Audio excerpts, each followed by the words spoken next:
प्रणाम, नमस्कार। बहुत स्वागत है आपका उस कार्यक्रम में जिसका नाम है हे प्रभु आनंद दाता। और महाशिवरात्रि के इस पावन पर्व पर आप सभी का बहुत स्वागत है। और तड़के ही मंदिरों में शिव स्तोत्र, रुद्राष्टक और शिव का जलाभिषेक, दुग्धाभिषेक करने का कार्यक्रम अनवरत चल रहा है। और भक्तों का आना बिल्व पत्रों से ढके भगवान शिव, चाहे हम सबकी प्रिय उज्जैनी हो या फिर ओमकारेश्वर हो या देश के हमारे 12 ज्योतिर्लिंग हैं, काशी सहित रामेश्वरम, काशी, केदारनाथ, इन सभी स्थानों पर शिव भक्तों का तांता है। और शिव का विवाह, एक ऐसे औघड़ सन्यासी का विवाह जिसका स्वरूप उनके ससुर साहब को बहुत अचंभित करता है, डराता भी है। उनकी जो अर्धांगिनी है गौरा, उनके पूरे परिवार को डराता है कि एक ऐसा व्यक्ति जिसका कोई साम्राज्य ही नहीं है, चलिए साम्राज्य छोड़िए, उनके ससुर जी तो ये भी कहते हैं कि जिनको वस्त्रों का ही सलीका नहीं है, बागांबर धारण करते हैं, गले में डरावना एक सर्प जो है वो विद्यमान है, जटाजूट धारण है, पूरा बांधे हुए हैं सर पर, जिनकी सवारी जो है वो नंदी हैं, और जिनके गण जो हैं वो भयानक भूत, प्रेत, पिशाच, गंधर्व ये सब हैं, जो भांग और धतूरे का सेवन करते हैं, ऐसा सुना है। ऐसे शिव से मेरी इतनी कोमलांगी पुत्री विवाह करना चाहती है। कई बार जीवन में देखिए हम लोग कितने अज्ञानी होते हैं, बाह्य स्वरूप हमें कितना खींचता है, किसी का वर्ण, किसी का स्वरूप, किसी की त्वचा का रंग, और इसी में उलझकर हम अंदर नहीं झांक पाते और इसीलिए हम कष्ट पाते हैं, जैसा दक्ष ने कष्ट पाया। और उन्होंने ही नहीं पाया, एक पूरा पुराण ही हो गया वो तो। और शिव मुस्कुरा रहे हैं, शिव जानते हैं कि बाह्य स्वरूप में उलझने वाले कितना कष्ट पाते हैं, और जो भीतरी तत्व को समझते हैं वो कितना सब कुछ जान लेते हैं। शिव इसीलिए एक आनंद का नाम है, शिव एक मुक्ति का भी नाम है, जो बताते हैं कि बाह्य स्वरूपों में अटकना, अपने को बांधना है, जंजीरों में कैद करना है। और शिव बारात का तो लोग बड़ा ही अद्भुत, मैं जब छोटा था और रेडियो का ज़माना बड़ा पुरजोर होता था, तो चले शिव जी ब्याहने और बारातरी, वो गाना जब बजता था तो एक शिव बारात का बड़ा अद्भुत ही दृश्य, विहंगम दृश्य हम सबके मन में कौंधता था। तो आज शिव बारात, शिव विवाह, और किस तरह से एक माता पार्वती की अगर हम बात करें तो शिव की अर्धांगिनी तक का जो उनका सफ़र है, जो उनकी यात्रा है, और किस तरह से शिव और शक्ति मिलकर संपूर्ण होते हैं और इस सृष्टि को गति प्रदान करते हैं। बहुत सारे प्रश्न हैं मन में, लेकिन मैं फिर कहूँगा, मैं अपनी अज्ञानी इस वक्तृत्व से आपको उलझन में नहीं डालूंगा। हमारे साथ हैं भगवत गीता के अध्येता, और बल्कि मैं तो कहूँगा कि शिव जी पर भी उसी अधिकार के साथ चर्चा करने के अधिकारी, मानस मर्मज्ञ प्रोफेसर डॉक्टर सुरेंद्र बिहारी गोस्वामी। प्रणाम करता हूँ डॉक्टर गोस्वामी, बहुत शुभकामनाएं आपको महाशिवरात्रि पर। आपको भी। आपका ये जो अमृत वचन है, इनके लिए हम सब आपके आभारी हैं कि आपके माध्यम से सनातन परंपरा, और मैं तो बल्कि विश्व परंपरा से जोड़ूंगा इसको, क्योंकि सनातन परंपरा विश्व परंपरा ही है।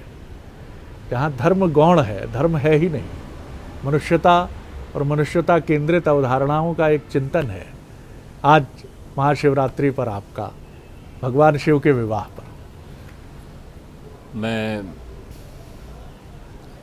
बंसल न्यूज़ के हमारे हे प्रभु आनंद दाता कार्यक्रम को देख रहे नित्य प्रति अध्यात्म सुधा के रसिक श्रोताओं को, दर्शकों को महाशिवरात्रि की आत्मीय शुभकामना देता हूँ। जी। ये शरद जी परम सौभाग्य हमें मिला है परमात्मा की कृपा से।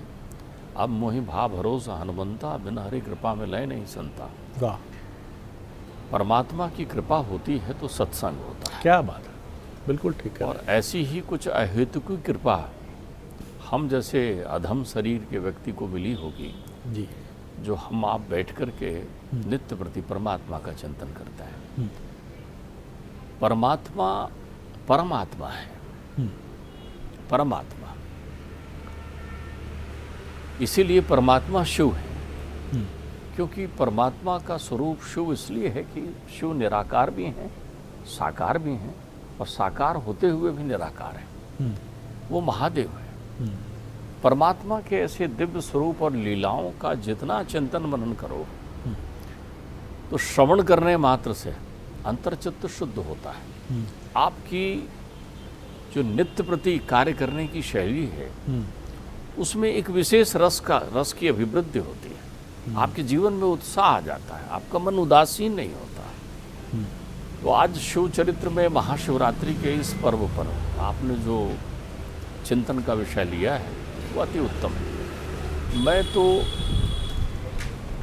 सदैव जब भी चिंतन करता हूँ तो जहाँ एक महतारी मुझे कौशल्या ध्यान आती है, जहाँ एक महतारी मुझे यशोदा ध्यान आती है, जहाँ एक महतारी मुझे सुनैना ध्यान आती है, मैया सीता की महतारी, इन सब से मुझे अति विचित्र स्थिति में जो महतारी ध्यान आती है वो मैना ध्यान आती है। हिमालय की पत्नी मैना, हिमालय ने और मैना ने परमात्मा की आदेश से श्रेष्ठ संतान की प्राप्ति के लिए मैया का ध्यान किया, भगवती का ध्यान किया। दक्ष यज्ञ विध्वंस हो गया है, दक्ष का शीश जो है वो बकरे का लग गया है, परमात्मा शिव ध्यान समाधि में हो गए हैं। तारक नामक असुर का अभ्योदय हो गया है, जिसने वरदान ही मांगा है कि मेरी मृत्यु शिव पुत्र से हो। इस परिवेश में त्रिलोक है, शिव समाधि में है, ध्यान कर रहे हैं हिमालय और मैना भगवती पार्वती का, भगवती देवी का, आदिशक्ति भवानी का। भगवती प्रकट होती हैं, वो कहती हैं क्या चाहते हो? कहते हैं मैया आप पुत्री बन के आ जाओ हमारे यहाँ, हमें तो आप कन्या रूप में चाहिए। ध्यान रखिएगा, शिव शक्ति की एक ही कहानी है, शक्ति ही शिव है और शिव ही भवानी है। वाह, एक ही कहानी, अर्धनारीश्वर, अन्योन्याश्रित स्थिति है। जी जी जी। यथा क्षीरे च धाविल्यम दाहिका च हुताशने। अग्नि में जो दाहिका शक्ति है, जल में जो शीतलता की शक्ति है, उनको आप अभेद अलग नहीं कर सकते। दूध से उसकी धवलता को अलग नहीं कर सकते।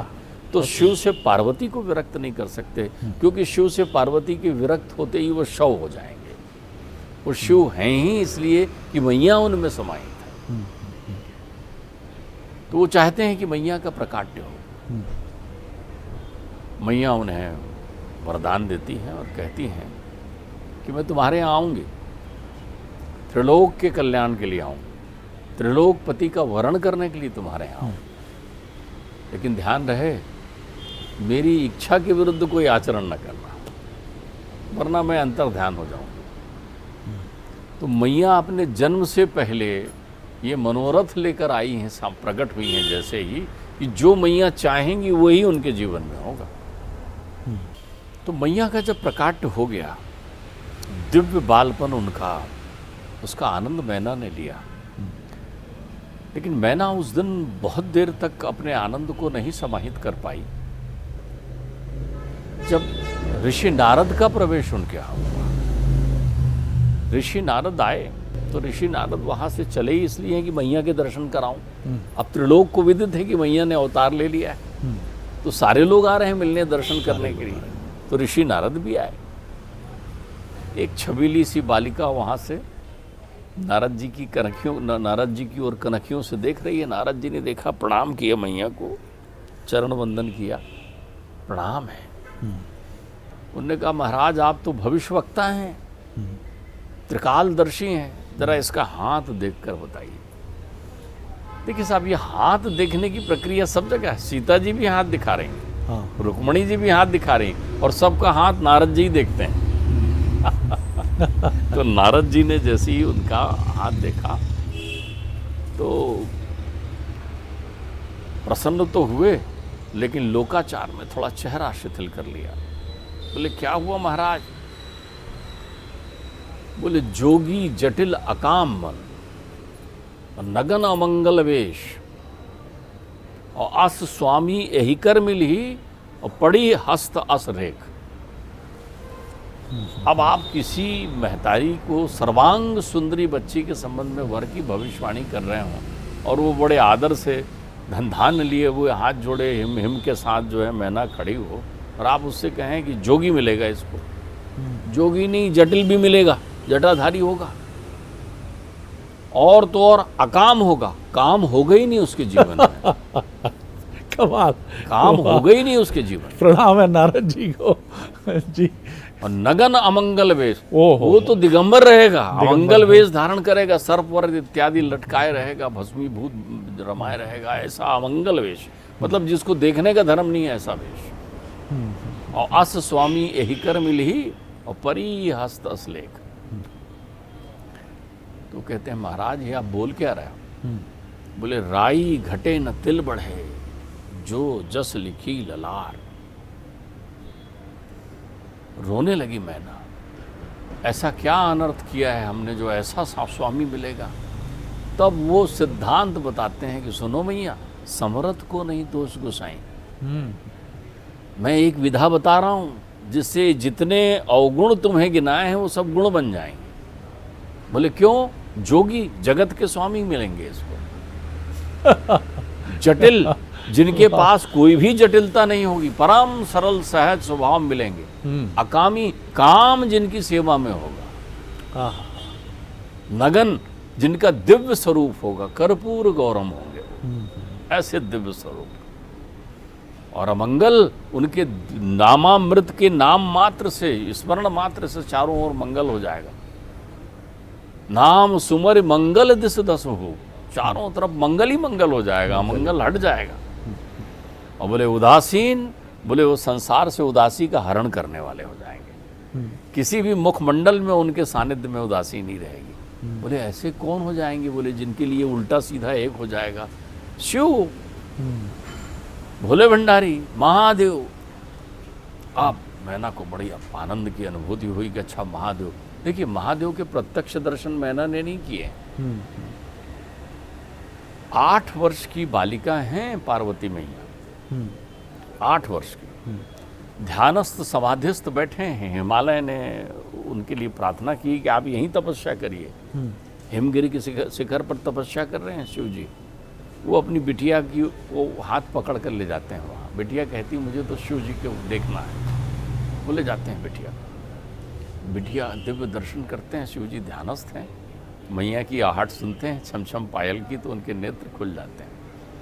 नेत्र खुलते हैं तो मैया की ओर वो एक दृष्टि डालते हैं। मन ही मन मैया को प्रणाम करते हैं। ये कौन सी लीला रख ली है माँ आपने? जन्म जन्मांतर के कोट जन्मों के बिछड़े हुए हैं, युग बीत गया है, युग।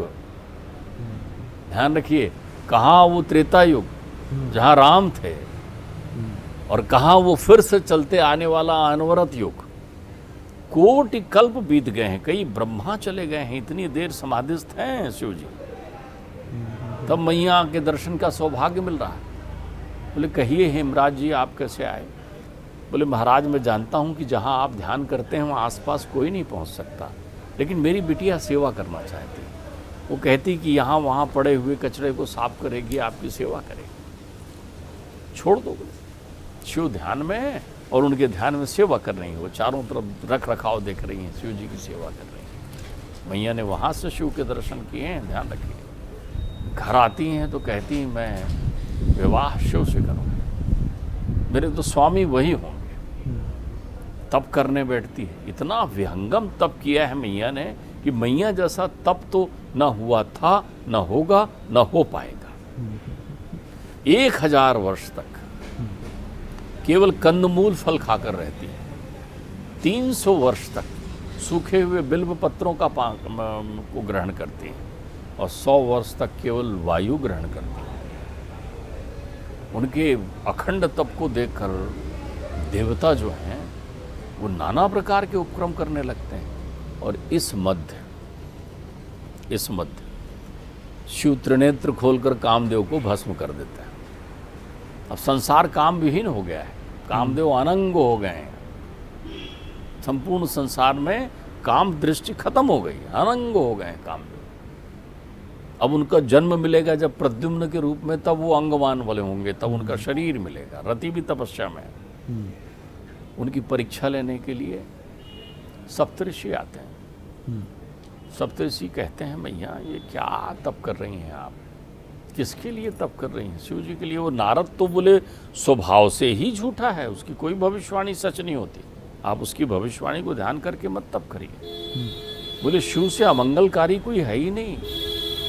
मैया उनकी तरफ देखती है, बोले हाँ आप तो जानते ही हैं कि कौन मंगलकारी है कौन अमंगलकारी है। तो वो कहते हैं कि मैया अब तो काम भी मर गया, भस्म हो गया।